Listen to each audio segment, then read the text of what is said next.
রজিত, আমার প্রশ্ন হচ্ছে, মমতা বন্দ্যোপাধ্যায় আজকে বলেছেন যে আমরা পার্টির তরফ থেকে এবং সরকারের তরফ থেকে যা কাগজপত্র লাগবে বানিয়ে দেবো, আপনাদের ভাবতে হবে না, বহাল তবিয়তে বাংলায় থাকবেন।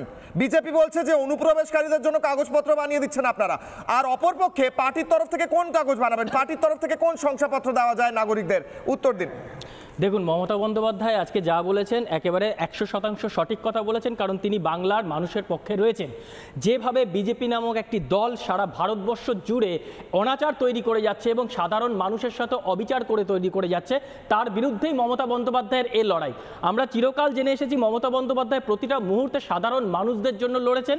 আপনারা চিন্তা করুন যে প্রচুর মানুষের যারা এই ভারতবর্ষের নাগরিক, আমি ভারতবর্ষের নাগরিক, আমাকে প্রমাণ করতে হবে আমি ভারতবর্ষের নাগরিক।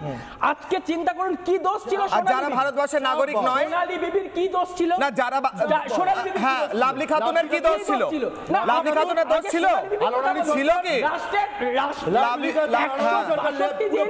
রাষ্ট্রের বাইরে রয়েছে।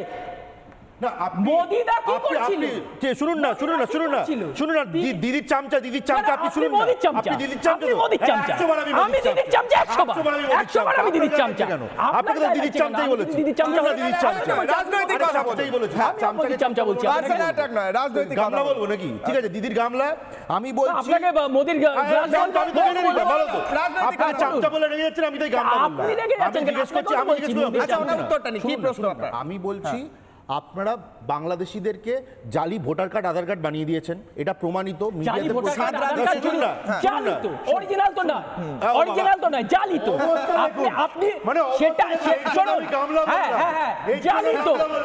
আমি বললাম বানিয়ে দিয়েছি,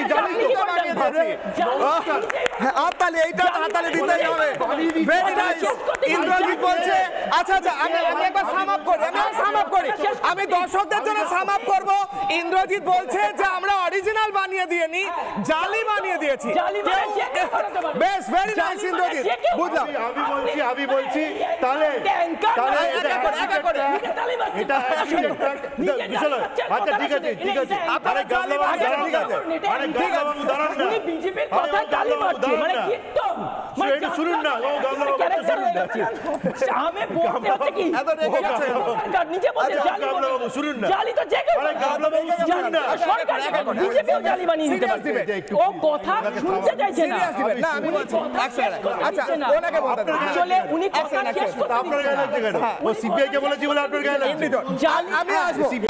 নানা ধরনের কন্টেন্ট দেখার জন্য লাইক করুন, শেয়ার করুন আমাদের ফেসবুক পেজ, সাবস্ক্রাইব করুন আমাদের ইউটিউব চ্যানেল। পাশাপাশি অন্যান্য ব্রেকিং নিউজের জন্য অবশ্যই চোখ রাখুন রিপাবলিক বাংলায়।